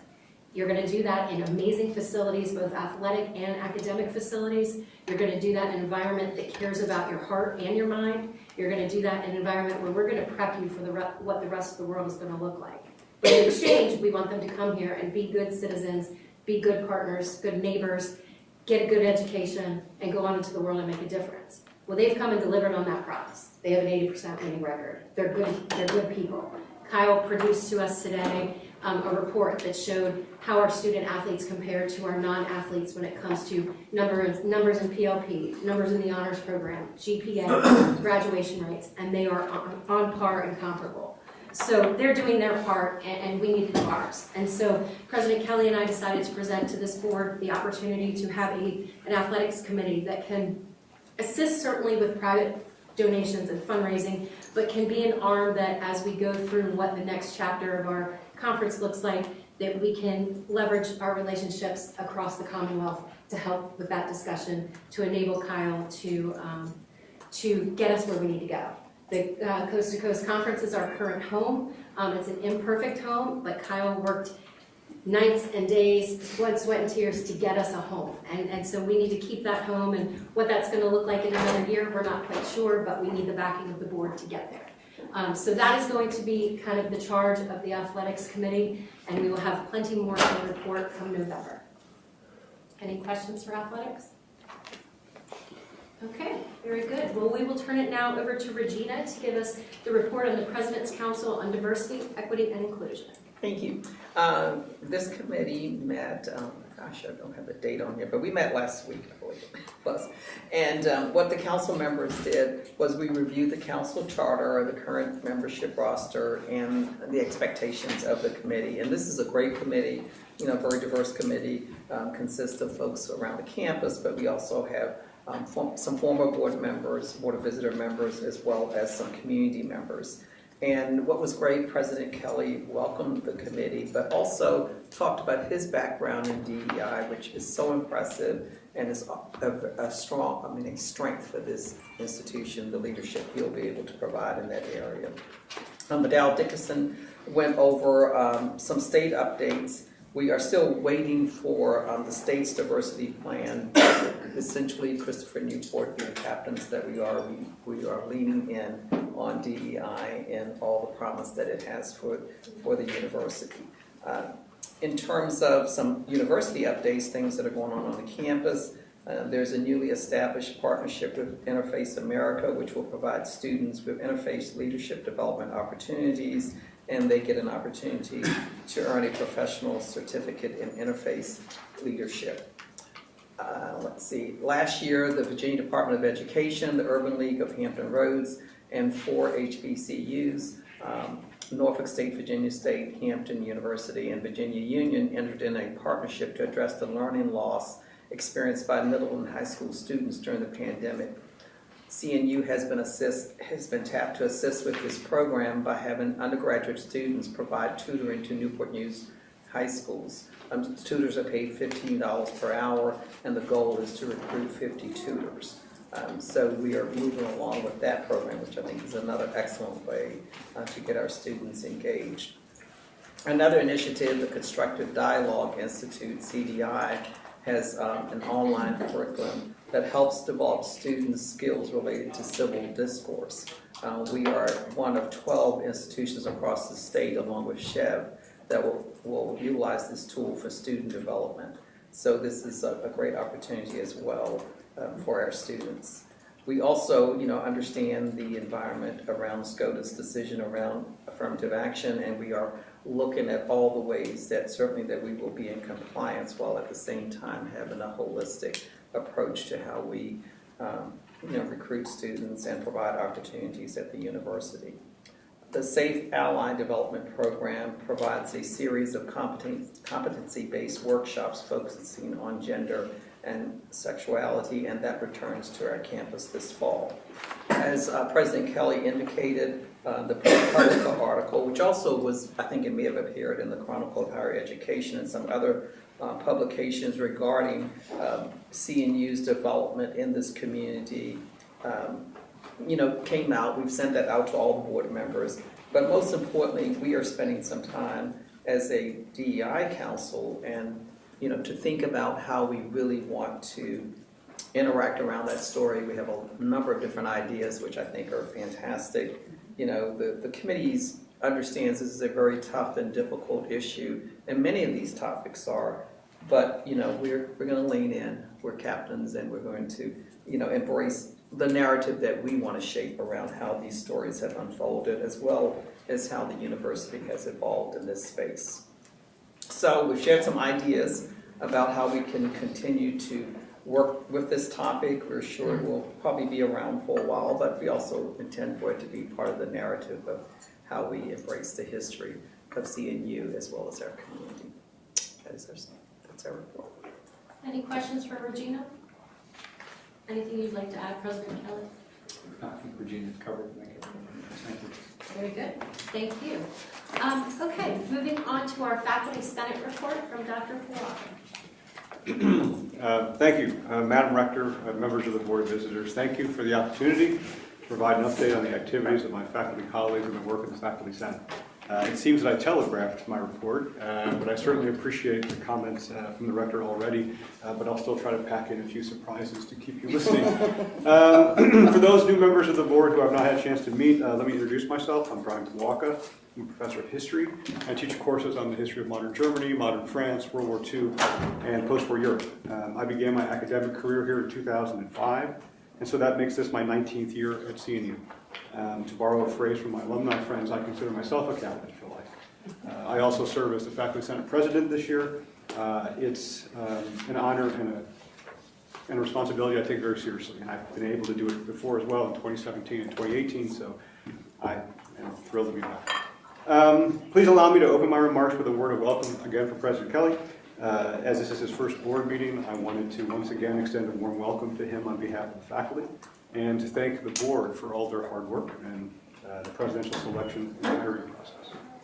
I've been fortunate enough to have a few conversations with him over the past few months, and I've really appreciated his willingness to listen and his authenticity. Now, as promised at the June board meeting, I'd like to formally present the Faculty Senate's agenda for this year. Some of you may recall I gave a preliminary report on some of these items last time, but our to-do list is now final and approved by the Senate. As all my faculty colleagues certainly realize, this is an especially important year for many reasons. The first of those, as I've alluded to a moment ago, is the arrival of our new president. The Senate's first priority this year is to work with President Kelly and to help him be successful in his new role. As I've made clear to him, the Senate stands ready to assist in any way necessary as we move through the year. As I said at the inauguration last month, and I'd like everyone to hear me say again, President Kelly's success is our success. The Senate looks forward to collaborating with him to fulfill the university's stated mission of, quote, providing a liberal arts education that stimulates intellectual inquiry and fosters social and civic values. Perhaps more specifically, the Senate hopes to show him why my faculty colleagues are so passionate about our mission, our values, and the importance of a liberal arts education. Related to this first goal is a second objective, and that's to collaborate with the President's office, and in particular with Vice President for Strategic Initiatives, Bob Colvin, on the creation of a strategic plan for the university. In my role as Senate President, I serve on the newly constituted Strategic Planning Steering Committee, and I'll lead the Senate in its outreach to faculty as we enter into a grand discussion about the future of our university. I'd like to express my gratitude to President Kelly and to Vice President Colvin for engaging faculty in this dialogue and indeed for undertaking this important exercise in a way that includes all of the university stakeholders. Now, another key goal this year, and one that's already been referred to in our meeting today, is to enhance our cooperation between the faculty and the Board of Visitors. For too long, the Board of Visitors and faculty have been arbitrarily kept apart from one another, with interactions being limited in number and carefully managed. That's unfortunate for so many reasons, the most basic of which is the fact that we share the same goals. Both the board and my faculty colleagues are deeply committed to the mission of the university and to its success. Our close partnership thus seems like a natural fit, and one that would be in the best interest of everyone on this campus. And to that end, the Senate has prepared several board-related goals that it intends to pursue this year. First, as already has been alluded to, creating a dedicated seat on the Board of Visitors for a faculty member to attend and participate in all board events. Instead of having a faculty member show up to the full board meeting for 5 minutes, and I apologize today, but it may be 10 minutes of remarks every few months, it's our belief that a better approach is to have a faculty member as a fully participatory member of the board. I've been told by several board members that it was extremely valuable to have a faculty member on the Presidential Search Committee. The Senate believes that having a faculty perspective in all of the board's work would be a valuable addition. Furthermore, that faculty representative would liaise with the Senate and my faculty colleagues to keep us abreast of the board's work. I don't want to go for too long on this point since I've already heard the rector's comments, but I'll just simply point out before I move on that having a dedicated non-voting faculty seat on the Board of Visitors is standard practice at most Virginia universities. This is already the case at the University of Virginia, Virginia Tech, the College of William & Mary, James Madison University, George Mason University, and Hampton University. So I'll say here that I'm glad that it sounds like we can add CNU to that list in the year ahead. Second, establishing a dedicated seat for a faculty member on the boards of both the CNU Real Estate Foundation and the CNU Education Foundation. I realize this is not a BOV specific goal, as there's a separation between the foundations and the board, but it's clear that many board members go on to serve in these roles following the end of their board terms. It's also clear that the board and the foundations collaborate very closely. Both foundations state that they exist to, quote, assist, support, and foster the mission of Christopher Newport University. Certainly these two organizations make a host of strategic, economic, and financial decisions that have a large impact on our university. And again, supporting and fostering the mission of CNU is precisely what my faculty colleagues do here every day. To the Senate, adding a faculty voice to these two foundations seems like another natural fit. Third, enhancing transparency and communication between administration, the Budget Advisory Committee, and the Board of Visitors. The Senate has greatly appreciated recent remarks made by both President Kelly and our rector and other board members about the importance of shared governance. As the Budget Advisory Committee serves a critical role at the university in offering both guidance and oversight on the budget, it's imperative that financial data, contracts, and other relevant material be shared among these groups in an open and fully transparent manner. Indeed, it's the only way the BAC can actually fulfill its responsibilities to our university. For the endorsement of the Budget Advisory Committee to be meaningful, it has to have a full and complete command of the economic landscape. Fourth, publishing annually the contracts of the university president and chancellor. All of our university contracts, as well as our salaries, are matters of public record. Indeed, for all faculty and virtually all staff, our salaries are only a few clicks away on the internet. As a historian, however, I'm mindful of the fact that as an institution, we've historically offered rather lucrative compensation packages to a select few individuals on terms not regularly released to the public, nor reflected in base salary numbers provided by the Commonwealth. we should be willing to be transparent about how we compensate the leaders of our university. The Senate believes that doing so is consistent with our shared values of transparency, and that it's a moral responsibility that we have to the Virginia families who are scrimping and saving to send their daughters and sons to CNU. 5, facilitating additional new ways for the faculty and board members to interact on campus. On this, we seem to have hit the ground running, and I'm glad to see those fences between the board and my extraordinary colleagues coming down. Faculty social yesterday was a lot of fun. It was a great success, and I know my colleagues appreciated the opportunity to speak with you all in person. I was thrilled to see some of you in the hallways of McMurray going to class. That was quite an unusual experience. Maybe for you too. I don't know if you have homework, but I mean, I'm keeping you from it right now. I'm really glad that you got to see my colleagues in action, engaging students in class. I hope you found it to be a rewarding experience, and as we've already heard, I hope it'll be repeated in new ways in future board meetings. I know that faculty have begun to invite board members to attend campus events featuring distinguished speakers. I've even heard a rumor the rector might attend a faculty senate meeting. And yes, they're Friday afternoons from 3 to 6. So to conclude on this point, I simply want to say I'm delighted to see that we're finding ways to bring the faculty and board together in ways both formal and informal. The Senate will continue to seek new opportunities in this area in the year ahead, and I want to express my gratitude once again to Lindsay for working so hard on this. And of course, I'll be happy to work with you on it as we go forward. The Senate has additional goals this year, which address such issues as faculty hiring and improving our communication and engagement with our colleagues. But a final goal worthy of mention here relates to our pledge, the Senate's pledge, to advocate for greater financial support for faculty in regard to salary, where we modestly aspire to reach the 60th percentile of our peer group, and in terms of support for professional development. I fully understand the budget environment is challenging, but there is never a good time to ask for the university to aim higher in its goals for faculty compensation. I would also note, the state has rarely ever had as much money to distribute as it does now. And so we'll challenge the university to aim higher than the 60th percentile of our peer group for faculty salaries, and to reflect on the salaries of some administrative positions where we significantly outpace the 60th percentile peer group standard. Before I wrap up, I'd like to express my gratitude to the board once again for its decision to enhance its engagement on our campus this year. I am genuinely thrilled that you'll have more time to meet with faculty, speak with administrators, encounter our fabulous students on the Great Lawn, and experience all the wonder of CNU that we get to participate in every day. So let me close by thanking you all for your service to the university. Obviously, I'm happy to answer questions, but I appreciate the time. So thank you again. Any questions for Dr. Walker?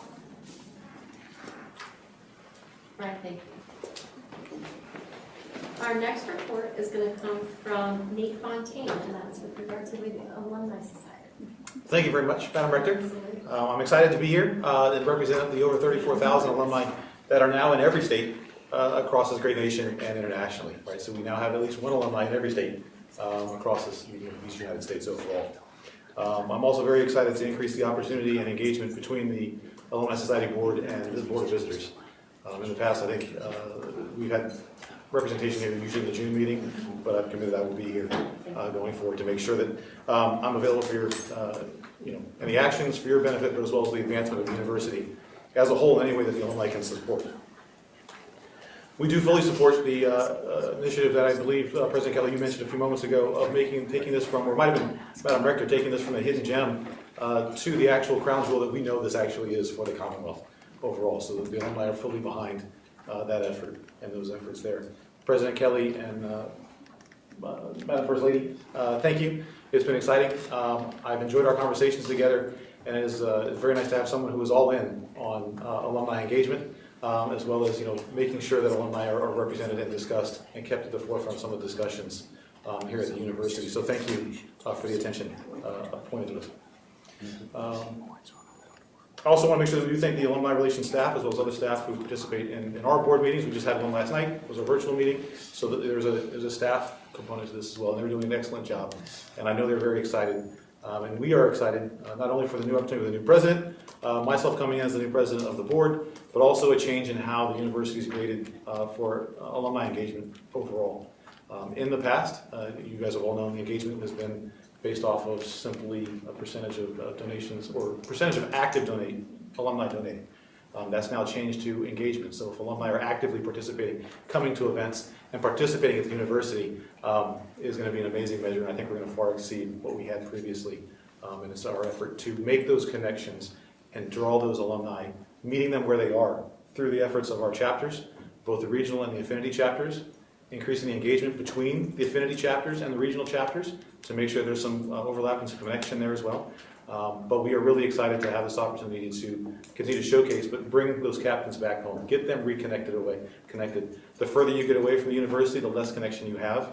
And I'm excited to have opportunities to bring those folks back home and get them reconnected overall. To focus on those efforts, I have worked with the board of the Alumni Society Board to reprioritize and refocus our efforts on specifically chapters, chapter relationships, and meeting those alumni where they are. In the past, we've I think shied away from some of that. The board might have gotten lost in some capacity where it was headed, but we're back on track now, I can tell you. We've had 2 meetings with the new board, and we're very excited on where we're headed and the progress that we're making in some of these initiatives as well. So all good news there.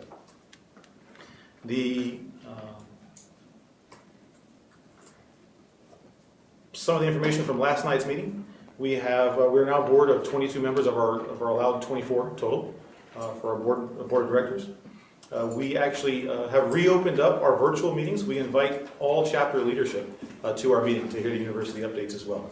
So it's our commitment to make sure that chapter leadership has awareness of what's happening on the university and to spread the good work and the good news that the staff and the alumni, or the staff and the university, are doing overall, getting that information spread out further. We've reorganized our committees to follow under captains, careers, and commitment. So underneath there we have awards, we have elections, we have governance, we have chapters and financial aid, but they're going to fit under those 3 main categories that are referenced in the Captain for Life pin: captains, careers, and commitment. One of the most active bodies of the committees we have is the Careers Committee. They've been working very closely with the Office of Career Development. They have already videotaped 3 video series for what we're calling Life After Graduation. So it's going to cover material such as, how do you handle insurance, life insurance? How do you handle homeowners insurance? How do you handle buying a home? All those new life adventures that you get when you leave the university, we're trying to bring in experts of alumni who have expertise in this area to share that message and share some insights on how do you do investments? How do you do these other pieces? So those are going to be exciting. We're also going to tee those up with some lunch and learns. Thank you, President Kelly. I think you volunteered to be our first lunch and learn with the alumni across the country in a virtual format, obviously, and we're looking to enhance those as well to make the connections back to current students, because they will eventually become alumni, and with the existing alumni population overall. We are continuing to work with the Office of Advancement. ASB, the Alumni Society Board, has 7 endowed scholarships that we've set up over the years since our existence. We are looking at those to ensure that the language in that contract still reflects what's needed, because some of those are well over 20 years old in some cases, so we're actively reviewing those now.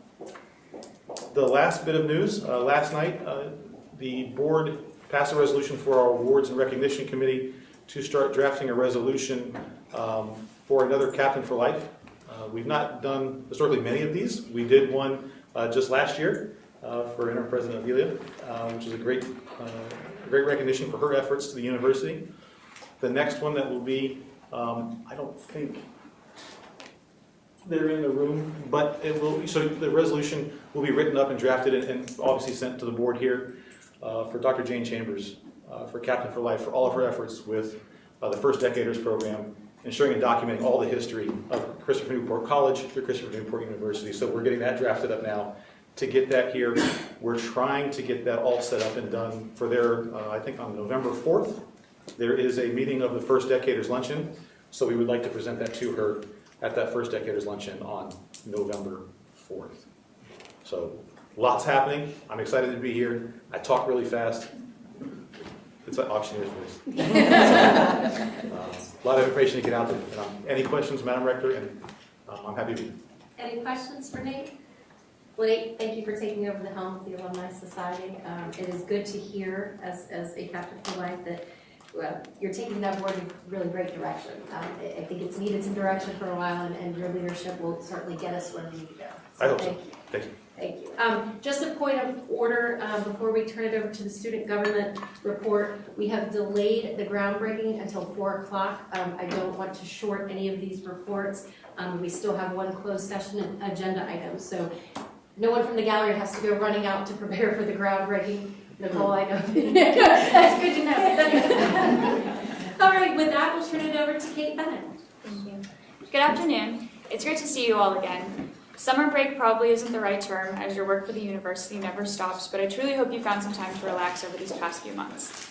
The last time I reported to you, we were well into summer and campus was relatively quiet without the students.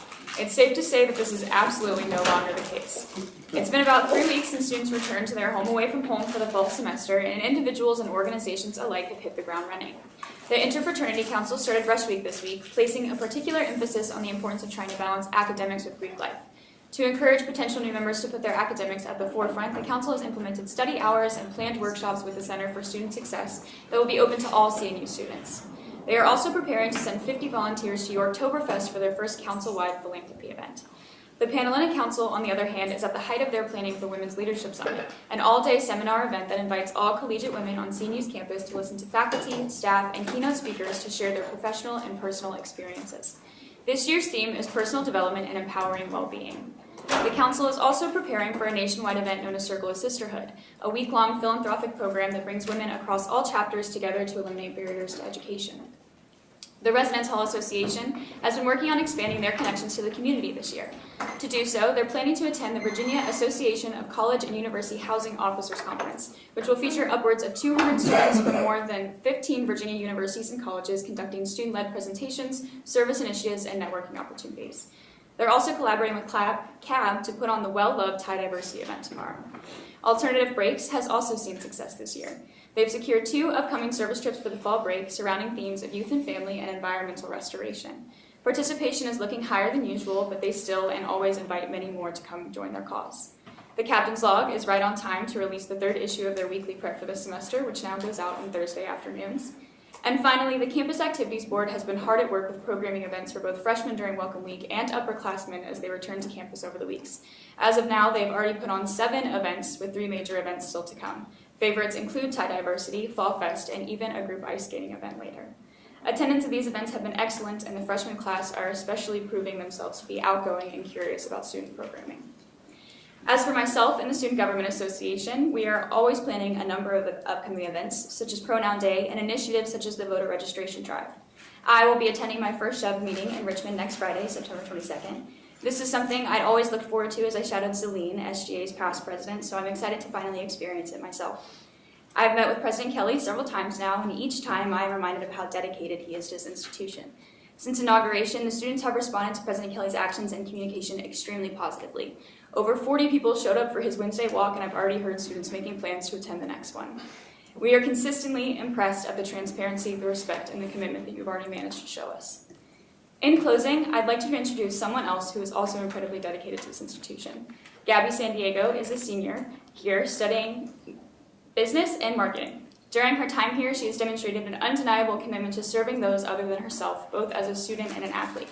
Gabby has played on the women's basketball team since her freshman year, and through this, she has taken on a number of opportunities to give back.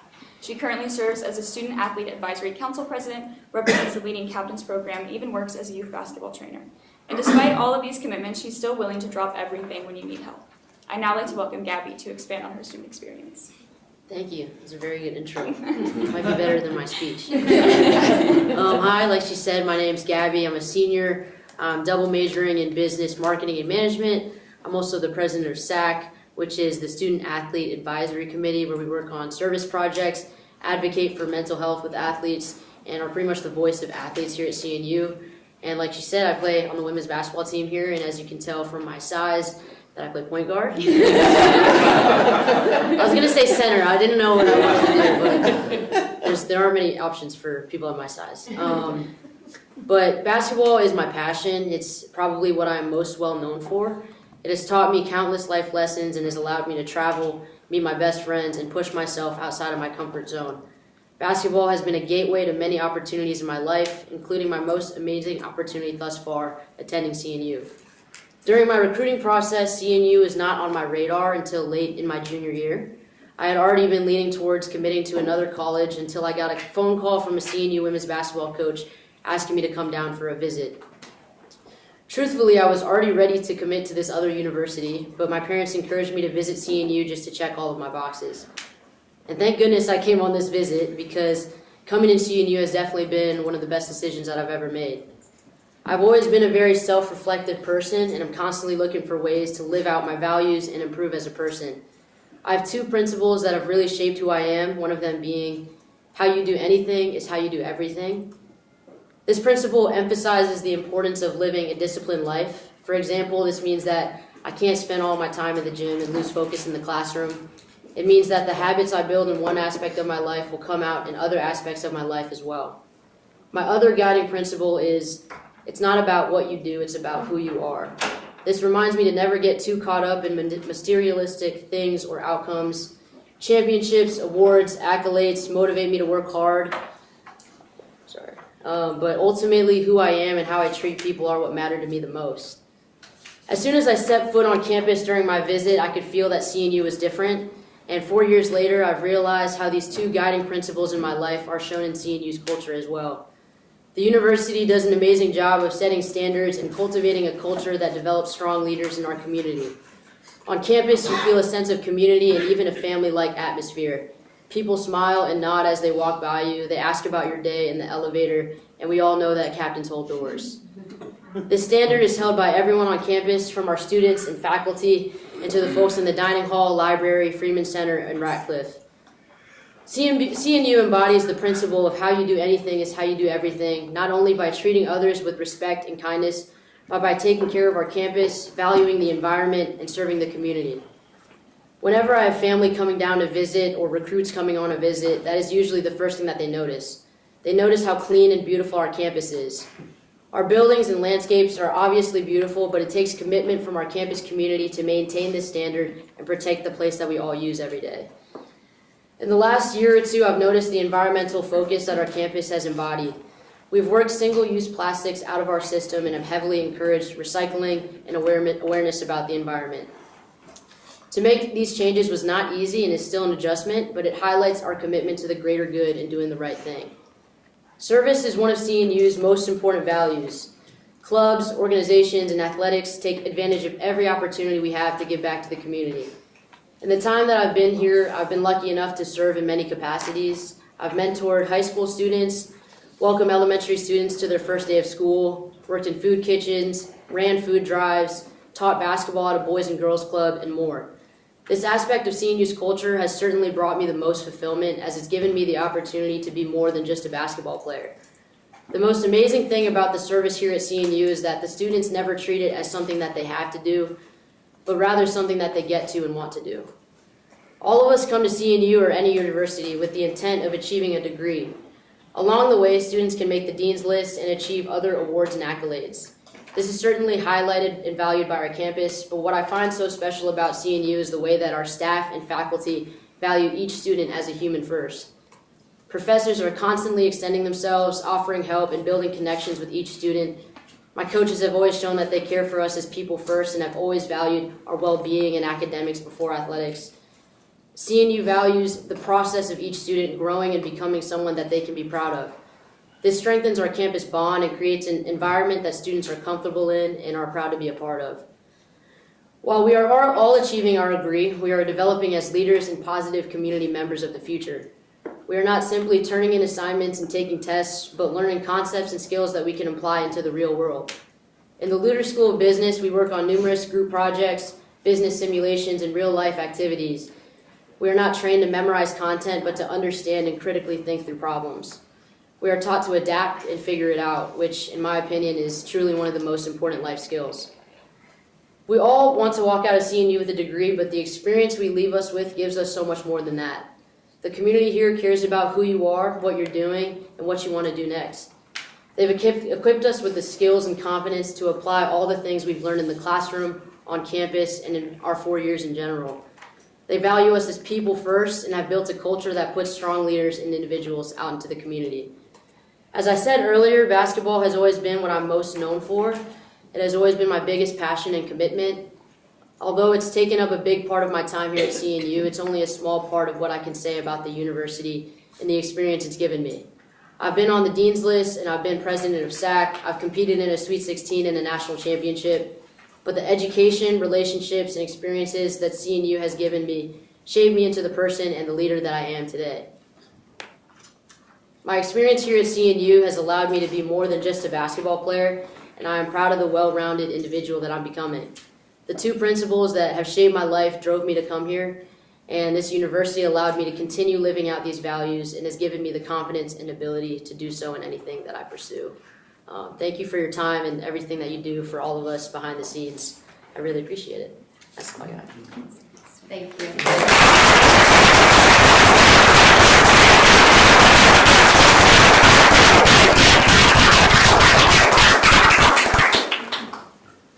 Kate and Gabby, thank you. Gabby, thank you for coming and sharing your stories. Thank you. Will and Brent, you have now seen why we do what we do here. You've seen just a glimpse into the magic that is this place, because the magic is the two students sitting at the end of the table. We keep them at the end of the agenda so nobody leaves, because if we put them at the beginning, everybody would leave because it's the best part of the with that does complete our open session items. I'm going to ask everyone to take a 5-minute recess, but let's really keep it to 5 because we've got a groundbreaking to get to that we've already delayed. Madam Rector, I just have one, Yes. I forgot to mention, we're trying to keep it a secret from Dr. Jane Chambers, so please, just keep it locked in this room until we can, get it to her. So I should leave people now. Yeah, you should not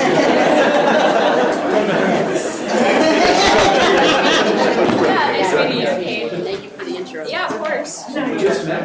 Yeah.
Mr. Lawson? Yes. Ms. Meadows? Yes. Mr. Miller? Yes. Ms. Morton? Yes. Mr. Robinson? Yes.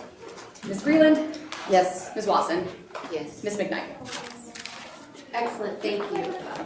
A recommendation comes to the board out of Advancement Committee pursuant to the written request from the Horticultural Society that their endowed scholarship be terminated and that the remaining funds be moved into the T. Edward Weiss Endowed Merit Scholarship in Biology. Is there a motion to approve the recommendation coming out of committee? Is there Second. a second? All in favor, please indicate by saying aye. Aye. Thank you. Is there any other matters to come before the board? Stop. Okay, with that, we stand adjourned. All right, we are headed behind Lunar Hall for the groundbreaking. We'll take the packets back off. Yeah, you don't want it. Yeah. Or you can come back and get it. Have a good business day. But I blame you for not wanting to carry around. Yeah, I'm gonna, we are